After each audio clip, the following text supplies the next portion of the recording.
Hello and welcome to Blockchain Gaming World Daily with me, John Jordan. So the big news today is that Stalker 2, the big open world PC shooter game from developer Games World, is going to have some NFTs. So I guess this sort of, to a degree, follows on from the news we've heard from Ubisoft having NFTs in Ghost Recon.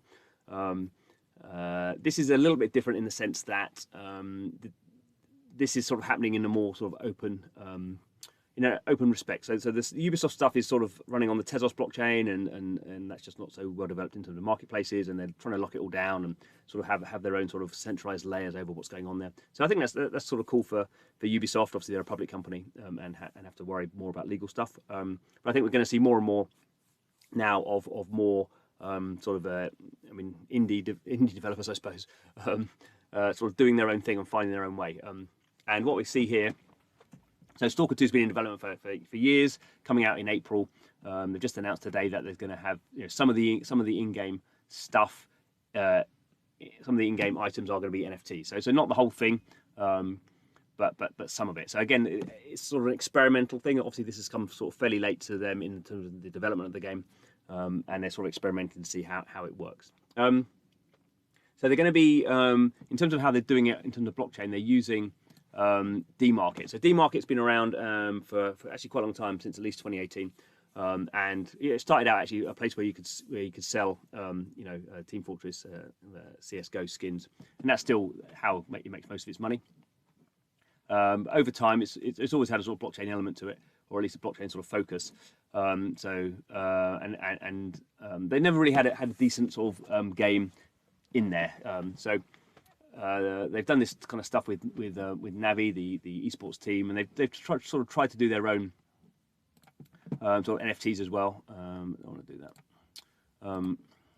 So if we see here, we can sort of, this is just a digital marketplace. So you're buying these skins, and there's different games. So there's Life Beyond is one sort of PC based sort of open world game.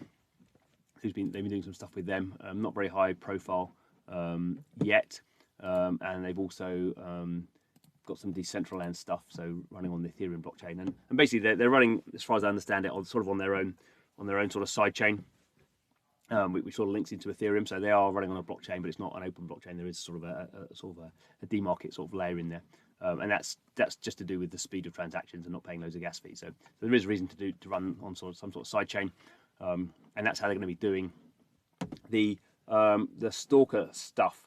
In terms of actually what's happening, people can register now. This still not there's still not been put out a lot of details about sort of what items are going to be there, but they said there's going to be an auction in January 2022. That's going to be the first drop of in-game items. There's also going to be this thing called the Meta Human, which sort of sounds interesting.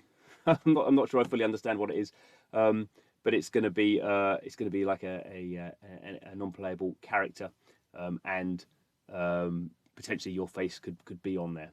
So that's sort of kind of interesting. And then there's going to be a second drop in February. So obviously this is all again prior to the game coming out at the end of April, it's April, isn't it? Yeah.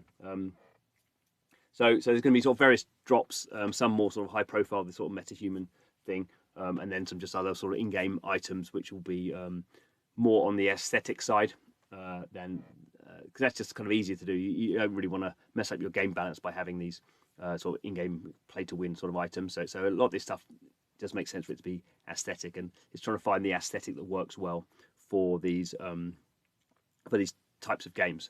So I think there's going to be some interesting stuff around that. And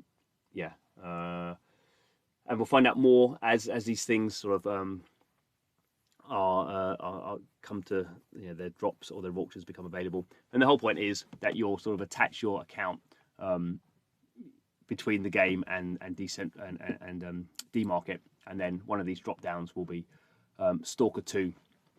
And then you're going to the marketplace and you can trade things, and then sort of move them back and forth from the marketplace to the game. And then we'll sort of see, I guess, with all these sort of things, when a marketplace goes live, we start to see what the audience kind of wants, what players want, what things they think are super cool. Maybe they don't think any of it's cool. Maybe they hate NFTs, and and Kotaku's right, or maybe they sort of, you know, they want to have sort of special gear, special skins they want to show off in the way that they've been doing in CS:GO for, you know, however many years. And just now we're doing this on the blockchain rather than on centralized servers. So pretty fascinating to see. It's always good to see these sort of big names. And the other thing to point out is doing stuff on PC is just, it's an open platform. So as long as you're not going through Steam, I suppose, this is just sort of a way in which the industry is sort of coming to terms with this new technology. There's some ways of doing it which are sort of super radical, full-on blockchain degen, and other game developers, depending on where they are in their development cycle, are just doing it in a much more sort of measured way, just sort of bolting on some blockchain stuff. And I'm sure there's different projects have different sort of ways and feel like they're going to use blockchain in a different manner depending on what the community likes. So anyway, it's good news. More games coming to the blockchain. We're not going to stop seeing that. It's just going to be sort of a wave after wave, I suppose. Anyway, thanks for watching. This is Blockchain Gaming World, trying to keep track of all this stuff that is happening. So keep it here, subscribe to the channel. Thanks for watching, and see you again soon.